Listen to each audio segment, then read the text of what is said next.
distant cousin passed away and left me a ranch and $80 million. After years of being treated like a slacker, I decided to test my family. I pretended I needed money for medicine. My son said, "That's your problem." But my 18-year-old grandson drove 800 miles with his last $200. What I did next changed everything. I'm glad to have you here. Follow my story until the end and comment the city you're watching from so I can see how far my story has reached. I was stirring my morning coffee when the phone rang. 7:30 in the morning on a Tuesday. Nobody calls at that hour unless something's wrong. My hand shook a little as I reached for the receiver, already bracing myself for bad news. "Is this Stephen Hartwell?" The voice was crisp, professional, unfamiliar. "Yes, this is Stephen." I set down my coffee cup, noting how the liquid sloshed slightly. My nerves weren't what they used to be. "Mr. Hartwell, this is David Morrison from Morrison & Associates, attorneys at law in Austin, Texas. I'm calling regarding the estate of Percival Hartwell." Percy. I hadn't thought about Cousin Percy in years, maybe decades. He was one of those family members you hear about in Christmas cards and funeral announcements, always distant, always doing his own thing somewhere far away. "I'm sorry to inform you that Mr. Percival Hartwell passed away 3 weeks ago," the lawyer continued. "However, I have some rather surprising news. You've been named as the sole beneficiary in his will." I almost dropped the phone. "I'm sorry, what?" "You inherit his entire estate, Mr. Hartwell. This includes a 2,000-acre ranch in Hill Country, Texas, and liquid assets totaling approximately $80 million. The world seemed to stop spinning. I grabbed the back of my kitchen chair to steady myself, certain I'd misheard. "Did you say $80 million? "Yes, sir, that's correct. $80 million plus the ranch property valued at approximately $12 million. There are some legal procedures we need to complete, but the estate is quite straightforward." I sank into the chair, my legs suddenly unable to support me. This had to be some kind of mistake. Percy barely knew me. We'd met maybe 3 times in our entire lives. Twice at family reunions when I was a kid, and once at my father's funeral 20 years ago. He'd seemed nice enough, a bit eccentric, but we'd hardly exchanged more than pleasantries. "Mr. Hartwell, are you still there?" "Yes, I'm here. Are you certain you have the right Stephen Hartwell?" Mr. Morrison chuckled softly. "Son of Harold Hartwell. Born October 15, 1961 in Denver, Colorado." That was me, all right. But why would Percy leave me anything? We hardly knew each other. From what I understand, Mr. Percival was quite fond of you, though he was never one to show it openly. He left a letter explaining his decision. Would you like me to read it? My mouth felt dry. "Please." I heard papers rustling, then Mr. Morrison cleared his throat. "Dear Stephen, if you're hearing this, then I've finally kicked the bucket and you're probably as confused as a cat in a doghouse. Truth is, I've been keeping tabs on you over the years. Nothing creepy, mind you. Just checking in through mutual relatives, seeing how life's been treating you." I felt tears prick my eyes. Percy had been watching over me. The lawyer continued reading. "I know you've had your share of troubles, lost your dear Margaret too young, struggled to make ends meet on that pension, and from what I hear, your own family hasn't exactly rolled out the red carpet for you lately. Well, I figure it's time someone in this family showed you the respect you deserve. You're a good man, Stephen. You were the only one who took the time to really talk to me at Harry's funeral, asked about my life, listened to my stories. That meant more to me than you know." I wiped my eyes with the back of my hand, remembering that day. Percy had seemed lonely at the funeral, standing apart from everyone else. I'd felt sorry for him and spent maybe 20 minutes listening to him talk about his ranch and his cattle. "The money and land are yours to do with as you please," Mr. Morrison continued reading. "But I have one request. Don't let the vultures circle too quickly. You'll know what I mean soon enough. Take some time to figure out who really cares about Stephen the man, not Stephen the beneficiary. Trust me on this one. Your cousin, Percy." The silence stretched between us after he finished reading. Finally, Mr. Morrison spoke. "It's quite a generous gift, Mr. Hartwell. When would you be able to come to Texas to handle the paperwork? I need some time to process this. Can I call you back?" "Of course. Here's my direct number." He rattled off the digits, and I scribbled them on the back of an electric bill with a shaking hand. After I hung up, I sat in my small kitchen for what felt like hours staring at the phone. $80 million. The number seemed impossible, like something from a movie. I'd never even seen $1 million, let alone owned it. My monthly pension barely covered my rent and groceries. I shopped at discount stores, clipped coupons, turned off lights religiously to save on electricity. Last month I'd had to choose between fixing my car's rattling muffler or buying my blood pressure medication. I chose the medication and learned to live with the noise. Now I supposedly owned more money than some small countries. The rational part of my brain kept insisting this was a scam. Nobody just inherits $80 million out of nowhere. But Mr. Morrison had known details about my life that only family would know. And Percy's letter. It felt real, personal. like the eccentric old man I remembered. I looked around my tiny apartment, the faded furniture I'd owned for 20 years, the television with the cracked screen I couldn't afford to replace, the stack of unpaid bills on my counter. If this was real, everything could change. But Percy's warning echoed in my mind. Don't let the vultures circle too quickly. I thought about my son Melvin, who only called when he needed something. Last Christmas he'd made it clear that my presence at his family gathering was more obligation than invitation. "Dad, try not to embarrass us in front of Linda's parents," he'd said, as if I were some kind of shameful secret. Then there was my daughter Linda, who lived 2 hours away but might as well have been on another planet. She sent birthday cards, the generic kind from the drugstore, and called maybe 3 times a year to check if I was still alive. The only one who seemed to genuinely enjoy my company was my grandson Tyler, Melvin's boy. He was 18 now, just graduated high school working part-time at a grocery store while saving for community college. Tyler actually visited me, not because he had to, but because he wanted to. We'd watch old westerns together and he'd listen to my stories about his grandmother Margaret without that glazed-over look adults got. Percy was right. I needed to be careful about who I told. People's attitudes could change mighty quickly when money was involved. I picked up the phone and dialed Mr. Morrison's number. When he answered, I cleared my throat. "Mr. Morrison, it's Stephen Hartwell. I've been thinking about what you said and I'd like to keep this quiet for now. How confidential can you keep the inheritance?" "Completely confidential, sir. Attorney-client privilege applies from the moment you become our client." "Good. I need some time to figure things out." But even as I spoke, I could feel something shifting inside me. For the first time in years, maybe decades, I felt a spark of something I'd almost forgotten existed. Hope. And with that hope came a dangerous thought. What if I tested them first? The idea came to me 3 days later while I was counting pills at my kitchen table. My blood pressure medication, my cholesterol pills, the arthritis tablets that barely took the edge off anymore. 27 pills a day just to keep this old body running. The prescription bottles lined up like little soldiers, each one representing another monthly expense that ate into my meager pension. I'd been thinking about Percy's warning constantly. Don't let the vultures circle too quickly. The more I thought about it, the more I realized he was right to be cautious. Money changes people, but more importantly, it reveals who people really are underneath. Melvin hadn't called in 6 weeks. Linda sent a text last month. "Just hope you're well, Dad." Nothing more. Meanwhile, Tyler had stopped by twice just this week, once to help me fix a leaky faucet and once just to chat. He'd brought groceries both times, claiming his mom had bought too much, but I knew better. That boy was taking care of me with his part-time grocery store paycheck. That's when the plan crystallized in my mind. A test. A simple, cruel, necessary test. I picked up my phone and dialed Melvin first. It rang 4 times before he answered, and I could hear the irritation in his voice. "Dad, what's wrong?" Not, "Hi, Dad," or "How are you?" Just the assumption that something must be wrong for me to call. "Son, I need to talk to you about something." I made my voice sound tired, maybe a little shaky. It wasn't hard. I felt tired most days anyway. "Can it wait? I'm in the middle of a client presentation." Of course he was.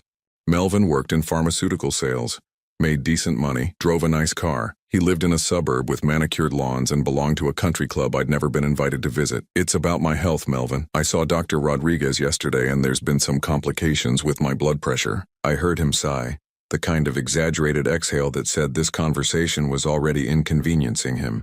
"What kind of complications?" "He wants to put me on a new medication, but insurance won't cover it. Says it's experimental, but it's the only thing that might help prevent a stroke." I paused, letting the weight of that word settle. "The prescription costs $5,000 a month."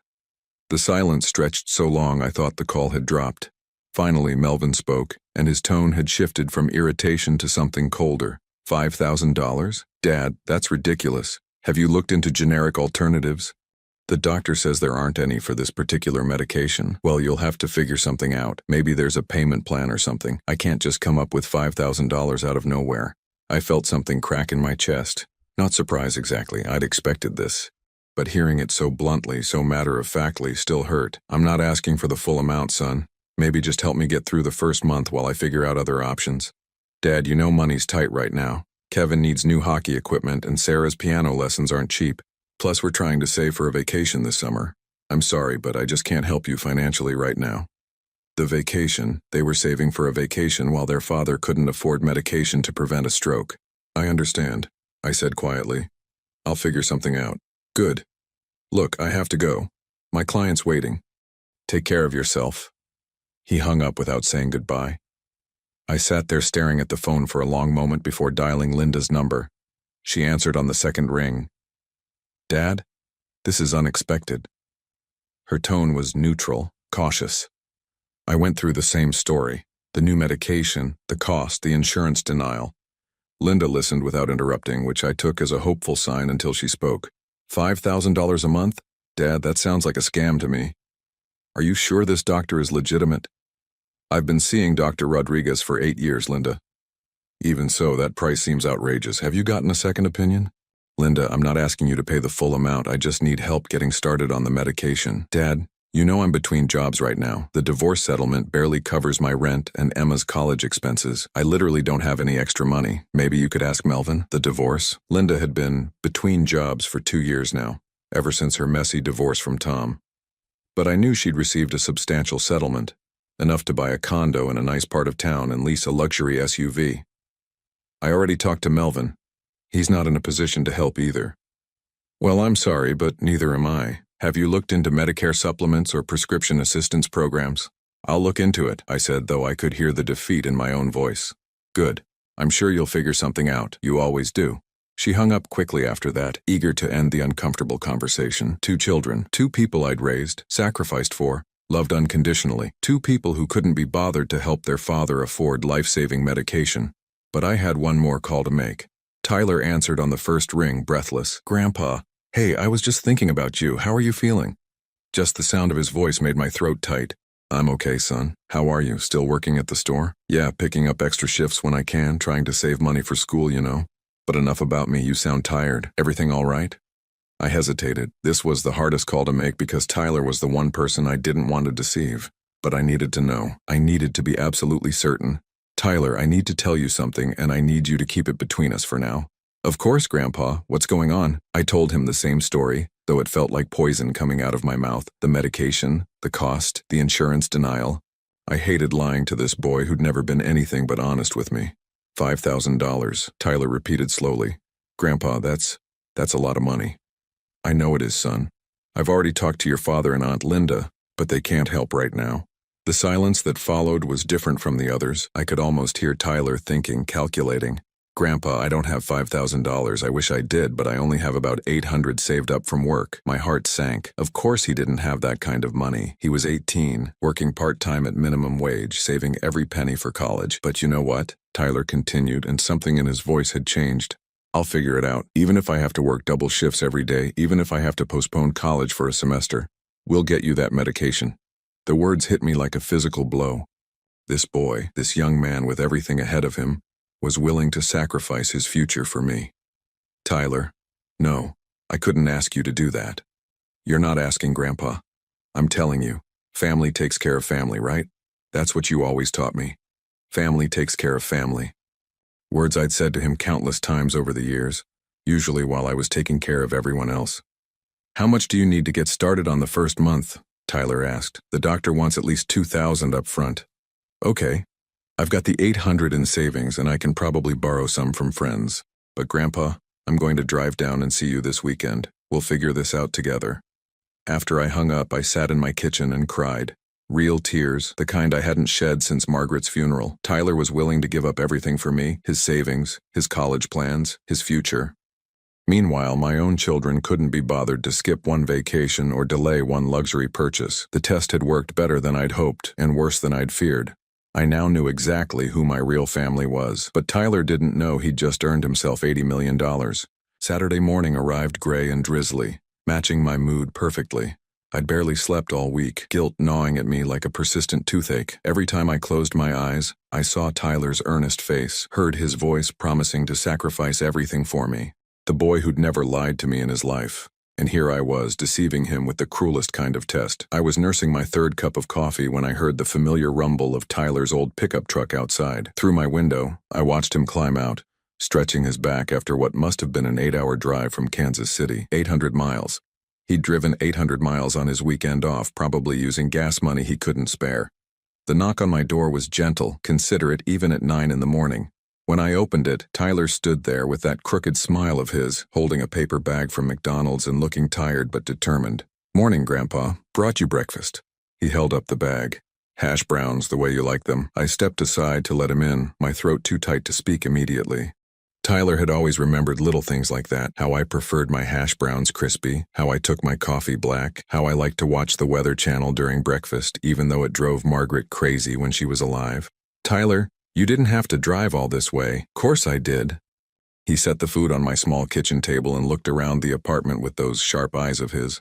Besides, I wanted to see you. Make sure you're really okay. He'd lost weight since I'd seen him last month. Not much, but enough that I noticed. Working extra shifts at the grocery store, probably skipping meals to save money. All because his grandfather had lied about needing expensive medication. Sit down, let me get you some coffee. I busied myself with mugs, needing something to do with my hands. Thanks. Tyler sank into one of my kitchen chairs, and I noticed how carefully he moved. Long hours on his feet at work, then driving through the night to get here. So I've been thinking about your situation all week. My hand stilled on the coffee pot. Tyler, no, hear me out. He pulled a worn envelope from his jacket pocket and set it on the table. I've got $843 saved up. It's not much, but it's a start.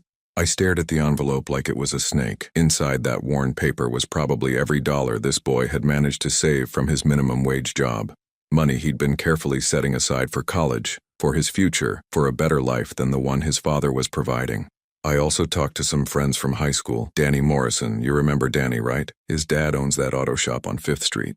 Anyway, Danny says he can lend me $600 if I help him rebuild an engine on weekends. Tyler, I can't let you. And here's the thing, he continued, ignoring my protest. I called around to some of those pharmaceutical companies, you know, the ones that make these expensive drugs. Turns out they have assistance programs for people who can't afford their medications. My stomach clenched. Of course they did. Tyler had spent his week researching solutions while I'd been wallowing in guilt. I filled out some applications for you. They need proof of income and medical necessity, but Dr. Rodriguez can provide that, right? Tyler's eyes were bright with hope, proud of himself for finding potential solutions. I couldn't look at him directly. That's good thinking, son. The thing is, these programs can take weeks to approve, sometimes months, so we need to cover you in the meantime. Tyler tapped the envelope. This is enough for maybe half the first month's prescription, but I'm going to figure out the rest. How? The word came out sharper than I intended. Well, I was thinking I could pick up more shifts at work, maybe find a second job, and I could postpone starting college in the fall just for one semester, give me time to save up more money and help you get established with these assistance programs. There it was. The sacrifice I'd been dreading to hear. Tyler was willing to delay his entire future for me. Tyler, no, absolutely not. You've worked too hard to get into college. It's just one semester, Grandpa. College will still be there in January. But we both knew that wasn't always true. How many young people postponed their education for just one semester and never made it back? How many got trapped in cycles of working to survive instead of working towards something better? Besides, Tyler continued, what's the point of me going to college if I lose my grandfather in the meantime? You're more important than any degree. The simple honesty in his voice nearly broke me. This was what love looked like, not the conditional affection I'd received from Melvin and Linda, not the obligatory holiday phone calls and forgotten birthdays. This was someone willing to sacrifice their dreams because they couldn't bear to lose you. Tyler, can I ask you something? Sure. Did you talk to your father about this? Tyler's expression darkened slightly. I tried. Called him Thursday night after we talked. And? He said you were probably exaggerating the situation. That old people sometimes panic about their health and make things sound worse than they are. Tyler's voice carried an edge of anger I'd rarely heard from him. I told him you'd never lie about something like that, and he laughed, Grandpa. He actually laughed and said I was too young to understand how complicated family finances can be. My hands clenched around my coffee mug. Melvin had dismissed not just me, but his own son's concern for his grandfather. What about your Aunt Linda? She's between opportunities right now. Tyler made air quotes with his fingers, and I could hear the sarcasm. According to her, she barely has enough money to cover her own expenses. Tyler looked out my kitchen window, jaw tight with frustration. You know what the worst part is? Dad spent more money on golf lessons last month than what you need for medication. And Aunt Linda just bought a new car. I saw the pictures on her Facebook. The boy had connected the dots on his own. He'd seen through his father's excuses and his aunt's claims of poverty. He understood exactly who was willing to help and who was making excuses. Tyler, what if I told you that you didn't need to worry about this anymore? What do you mean? His eyes sharpened with attention. I almost told him then, almost ended the charade and revealed the truth about Percy's inheritance. But something held me back. Maybe it was Percy's warning about vultures, or maybe I needed to see this through to understand the full scope of my family's true nature. I mean, what if I found another way to handle the medication costs? Grandpa, we've been through this. The assistance programs take time and you need the medication now. But what if there was another option? Something you didn't know about? Tyler frowned, studying my face carefully. Are you hiding something from me? The question hung in the air between us. This boy knew me too well, had inherited some instinct for truth that his father had never possessed. I could see him processing my words, my tone, the way I'd been acting since he arrived. Grandpa, is there something you're not telling me? Before I could answer, my phone rang. The caller ID showed Mr. Morrison's number from Austin. I'd been expecting his call. He'd said he needed to finalize some paperwork this week. I should get this, I said, reaching for the phone. Mr. Hartwell? Morrison's familiar voice came through clearly enough that Tyler could probably hear it. I have those documents ready for your signature. When would be convenient for you to come to Texas? I glanced at Tyler, who was watching me with growing curiosity. Could I call you back later today? Of course, but Mr. Hartwell, I do need to remind you that the estate taxes are mounting daily. The sooner we can finalize the transfer, the better. Estate taxes, transfer. Tyler's eyes widened slightly as he caught those words. I understand. I'll call you back within the hour. After I hung up, Tyler leaned forward in his chair. Grandpa, who was that? Just some legal business. What kind of legal business involves estate taxes? I'd forgotten how sharp this boy was, how he paid attention to details that others missed. It was one of the things I loved most about him, and now it was the thing that was going to force my hand. Tyler, there's something I need to tell you. Tyler set down his coffee mug with deliberate care, the way someone does when they're preparing for important news. His eyes never left my face, and I could see him cataloging every micro-expression, every hesitation. The boy had always been perceptive, but sitting across from me now, I realized he'd grown into someone who could read people with uncomfortable accuracy. Grandpa, you're scaring me a little. What's going on? I took a deep breath, feeling like I was standing at the edge of a cliff. Once I said the words, there would be no taking them back, but the weight of the lie had become unbearable, especially watching Tyler sacrifice everything for a medical crisis that didn't exist. Tyler, I need to tell you something, and I need you to promise me you'll keep it between us for now. Okay. His voice was cautious but steady. I promise. First, I need to confess something. I met his eyes directly, needing him to see the truth in mine. I don't need expensive medication. I lied about being sick. Tyler blinked, confusion clouding his features. What? My blood pressure is fine. Dr. Rodriguez never prescribed any experimental medication. I made that up. The silence that followed was deafening. Tyler's face went through a series of expressions, confusion, disbelief, and then something that looked like hurt. You lied to me?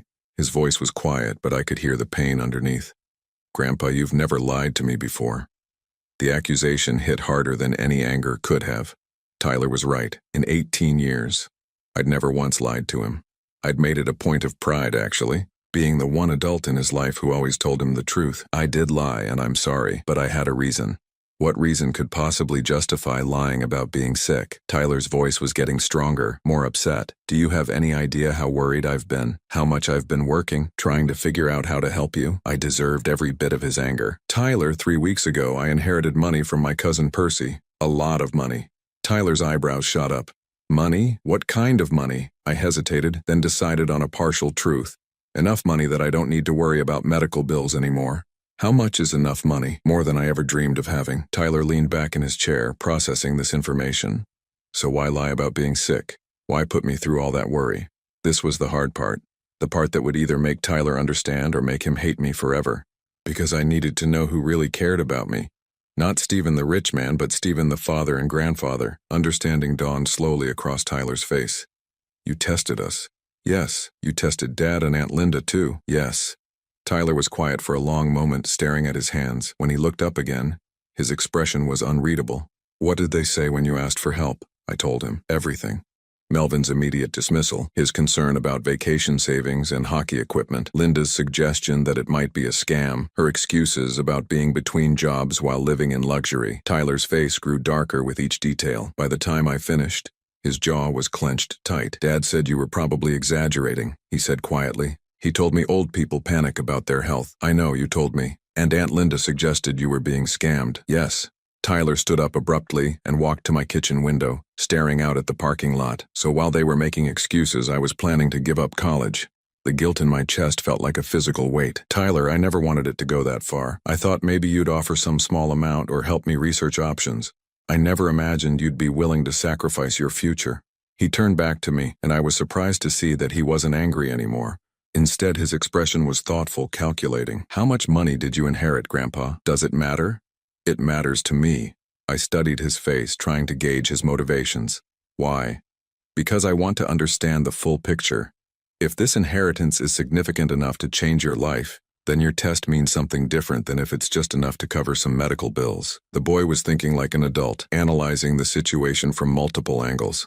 I found myself both proud and slightly intimidated by his reasoning. It's life-changing money, Tyler. Generational wealth. His eyes widened slightly. Are we talking millions? I nodded. More than 10 million? I nodded again. Tyler sat back down heavily. Jesus, Grandpa, that's incredible. It's also terrifying, I admitted. I've never had money before. I don't know how to handle it, how to protect it, or who to trust with it. Is that why you tested us? Partly, but mostly I just needed to know who loved me for me, who would be there if I had nothing. Tyler was quiet for several minutes, absorbing everything I'd told him. Finally, he spoke. So Dad and Aunt Linda failed your test. Spectacularly. And I passed. With flying colors. Tyler, you were willing to give up everything for me. Your savings, your college plans, your future. No one has ever been willing to sacrifice so much for me. Tyler looked at me with an expression I couldn't quite read. What happens now? What do you mean? I mean, what happens with the family? Do you tell Dad and Aunt Linda about the inheritance? The question I'd been dreading. I don't know yet. But they're going to find out eventually, right? I mean, you can't hide this kind of money forever. He was right, of course. Eventually the truth would come out. The question was when and under what circumstances. Tyler, can I ask you to do something for me? Sure. Don't tell your father or Linda about any of this yet. I need more time to figure out how to handle the situation. Tyler nodded slowly. I can keep a secret, but Grandpa, you know they're going to be furious when they find out, right? Especially when they realize you tested them and they failed. I know. And they're going to blame you for their own choices. The boy understood human nature better than most adults I knew. Probably. Tyler leaned forward, his expression serious. Then you need to be prepared for that. You need to decide what kind of relationship you want with them going forward, because once they know about the money, everything changes. I looked at my grandson, really looked at him. Somewhere in the last few years, he'd grown from a sweet kid into a young man with wisdom beyond his years. He was thinking about consequences, about family dynamics, about protection. Tyler, there's something else I want to discuss with you. What? This inheritance. It's changed my perspective on a lot of things, including my will. Tyler shifted uncomfortably. Grandpa, you don't need to talk about that stuff. Yes, I do, because you're the only one who cared enough to sacrifice for me when you thought I needed help. That means something. Understanding flickered in Tyler's eyes. What are you saying? I'm saying that family isn't just about blood. It's about who shows up when things get tough. Tyler was quiet for a long moment, then asked, how much trouble are Dad and Aunt Linda going to be in when they find out what they missed? I smiled for the first time all week. That depends on how patient I'm feeling when the time comes. The look Tyler gave me was equal parts admiration and concern. Grandpa, you've changed. He was right. The scared, lonely old man who'd answered the phone 3 weeks ago was gone. In his place was someone with power, with options, and with very clear ideas about loyalty and family. But Tyler didn't know the full extent of what he'd earned yet. He didn't know about the $80 million, or the ranch, or the fact that his willingness to sacrifice everything had just secured his entire future. That revelation would come soon enough. For now, I was content knowing that when the time came, Tyler would be ready for it, unlike his father. 2 weeks after Tyler's visit, I walked into Morrison's law office in Austin wearing a new suit. Not expensive by rich people's standards, but the nicest clothes I'd owned in 20 years. The inheritance was now official, $80 million in change, plus a sprawling ranch that looked like something out of a movie. The ranch house itself was modest by Texas standards, but comfortable.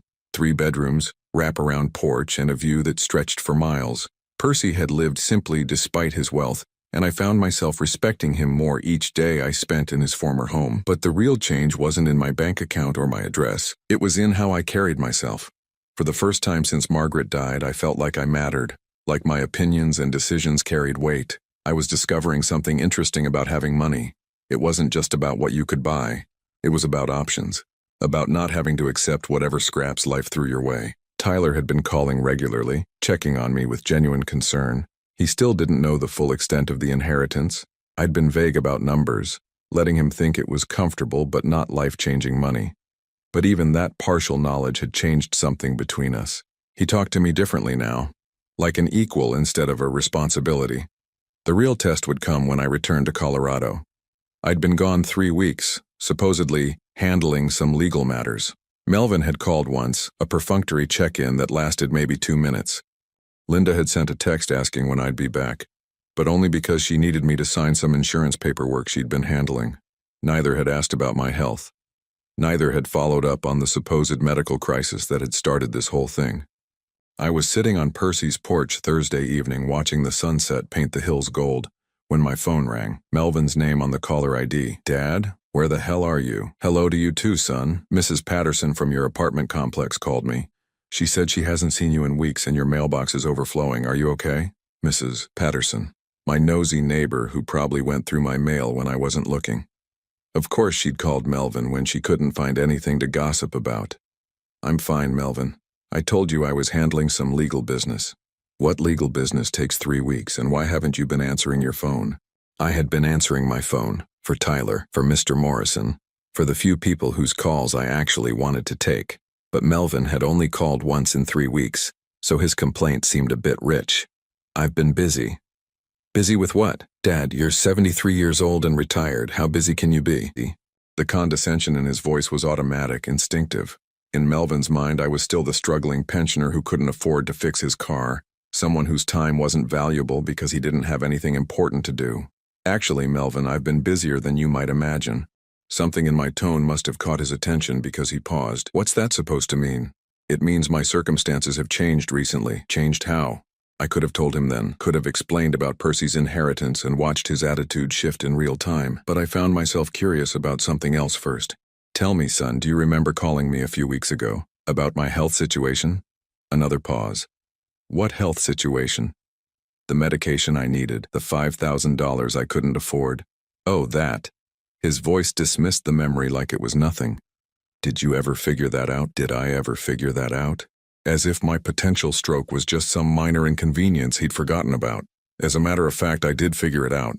"Good, see, I told you that you'd work something out." "No, he told me it was my problem and hung up, but I didn't correct him." "Melvin, I'm curious about something. Do you ever think about me when we're not talking?" "What kind of question is that?" "A simple one. Do you ever wonder how I'm doing, whether I'm lonely or struggling or need anything?" The silence stretched uncomfortably long. "Dad, where is this coming from?" "Just answer the question." Of course I think about you. You're my father. When was the last time you called just to talk? Not because Mrs. Patterson called you, not because you needed something, just because you wanted to hear my voice." More silence. "I thought so," I said quietly. "Dad, I'm busy.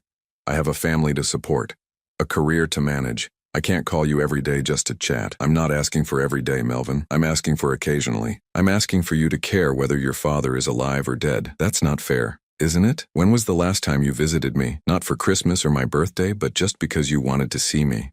"Dad, you live 8 hours away. Tyler drives 8 hours to see me regularly. Tyler's 18 and has nothing better to do." The casual dismissal of his son's loyalty made something cold settle in my chest. Tyler works 2 jobs and is saving for college. He has plenty of better things to do. He visits because he wants to, not because he has to. "Look, I don't know what's gotten into you lately, but this guilt trip isn't fair." Guilt trip. That's what caring about your relationship with your child was called, a guilt trip. "You're right, Melvin, it's not fair. None of this has been fair." "What's that supposed to mean?" "It means I'm done pretending that our relationship is something it's not. I'm done accepting scraps of attention and calling it love." "Dad, what the hell has gotten into you?" Perspective. I stood up from Percy's porch chair, looking out over land that now belonged to me. "And options." "What are you talking about?" "I'm talking about the fact that everything in my life has changed in the past month and you haven't even noticed." "Changed how?" "That's the thing, Melvin. If you'd been paying attention, you'd already know." I could hear the frustration building in his voice. "Know what?" "Goodbye, son." I hung up before he could respond. The phone rang again immediately. I let it go to voicemail. It rang 3 more times over the next hour. Each call went unanswered. The next morning brought a series of increasingly frantic texts from Linda. Dad, Melvin says you're acting strange. Are you okay? Please call me back. We're worried about you. Dad, this isn't like you. What's going on? What wasn't like me was having choices. What wasn't like me was refusing to accept whatever minimal attention my children were willing to spare. I was reading the morning paper on Percy's porch when Tyler called. Grandpa, Dad called me last night. He's freaking out about some conversation you guys had. Is he now? He says you were talking crazy, saying everything in your life had changed. He's worried you might be having some kind of breakdown. I almost laughed. A breakdown? Because standing up for myself and refusing to accept scraps was clearly a sign of mental instability. Tyler, do I sound like I'm having a breakdown? No, you sound different. Stronger, maybe. More confident, out of the mouths of babes. That's because I am different. The question is whether that's a good thing or a bad thing. I think it's good, honestly. But Grandpa, Dad wants to know where you are. He's talking about filing some kind of welfare check or something. A welfare check. Melvin was so unused to me asserting any kind of independence that he thought I must be mentally incompetent. Tyler, tell your father that I'm perfectly fine. I'm in Texas, handling my inheritance, and I'll be back in Colorado when I'm ready. He knows about the inheritance. He knows something has changed. He just doesn't know what. Are you going to tell him? I looked out over the rolling hills that now belonged to me, at the cattle grazing peacefully in the distance, at the sunset that painted everything gold. Eventually, but not yet. Right now, I'm enjoying watching him squirm. Tyler was quiet for a moment. Grandpa, you really have changed. Is that a problem? No, I think I like this version of you better. After we hung up, I sat in Percy's favorite chair and thought about power, not the kind that comes from intimidating people or throwing weight around, the quiet kind that comes from knowing you have choices. For 63 years, I'd lived at the mercy of other people's schedules, other people's priorities, other people's definitions of my worth. I'd accepted whatever attention my family was willing to spare, grateful for any scraps of affection. But Percy's inheritance had given me something more valuable than money. It had given me the ability to say no, the power to walk away, the option to demand better. And for the first time in my life, my children were going to have to earn my attention instead of taking it for granted. They just didn't know it yet. I returned to Colorado 6 weeks later, driving a new truck with Texas plates and pulling a small trailer with some of Percy's furniture. Nothing too flashy, a Ford F-150, practical but nice. The kind of truck that said I had money but wasn't trying to show off. The apartment complex parking lot felt smaller somehow when I pulled in. Mrs. Patterson was outside watering her plants, and I saw her eyes widen when she spotted my new vehicle. She started walking over before I'd even turned off the engine. Stephen, where on earth have you been? I called your son weeks ago when your mail started overflowing. I know you did, Margaret. Thank you for your concern. She blinked at my formal tone. I'd always called her Mrs. Patterson before, but something about her nosiness and her quick call to Melvin had shifted my opinion of her. That's quite a nice truck, she said, running her eyes over it assessingly. Did you rent it? No, I bought it. Her eyebrows shot up. My goodness. That must have cost a fortune. I could afford it. The simple statement seemed to confuse her. In her mind, I was the poor retiree who complained about grocery prices and drove a beat-up sedan.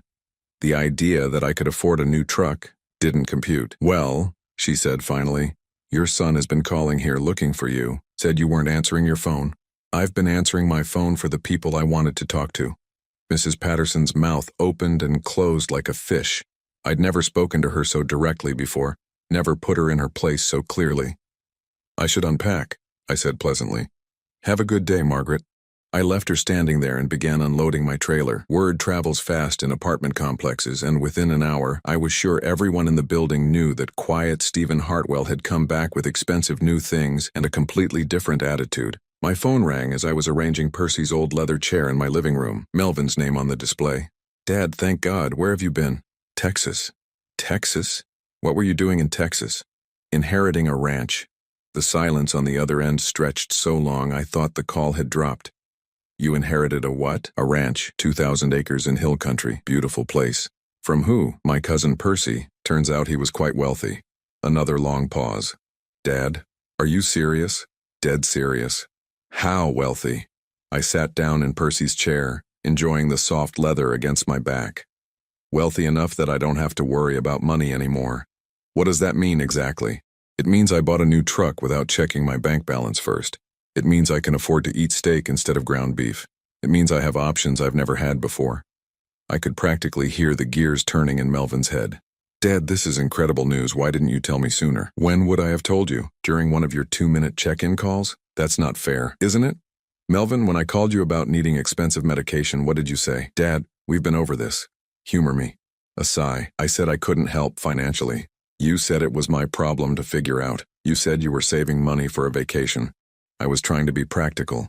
Were you? Or were you just not willing to sacrifice anything for your father? Dad, I don't understand why you're bringing this up now. Because I need you to understand something, son. That phone call was a test. A test? I lied about being sick. I wanted to see which of my children would be willing to help their father in a medical crisis. The silence this time was different, heavier. You lied about being sick? Yes.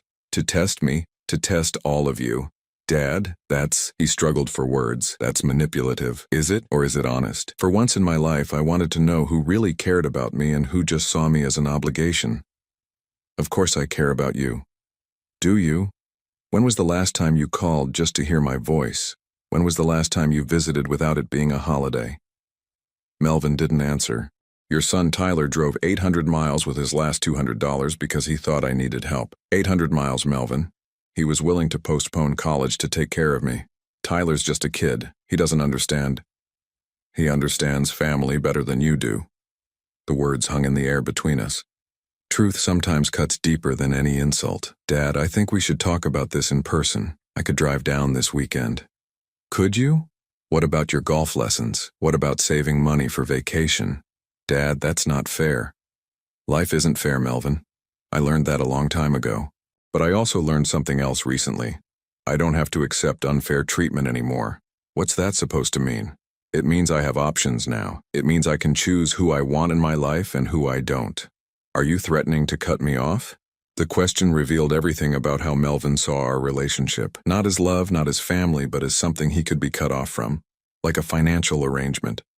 I'm not threatening anything. I'm simply stating facts. I spent 63 years accepting whatever scraps of attention my family was willing to give me. Those days are over. Dad, you're being unreasonable. Am I? Let me ask you something, son. What do you want from me? What do you mean? I mean, now that you know I have money, what do you want from me? Another long pause. When Melvin spoke again, his voice was more careful. I want us to have a good relationship. Now you do. Funny how that works. Dad, that's not why, isn't it? You didn't want a relationship with poor Stephen. You barely tolerated him. But rich Stephen, he's suddenly worth your time.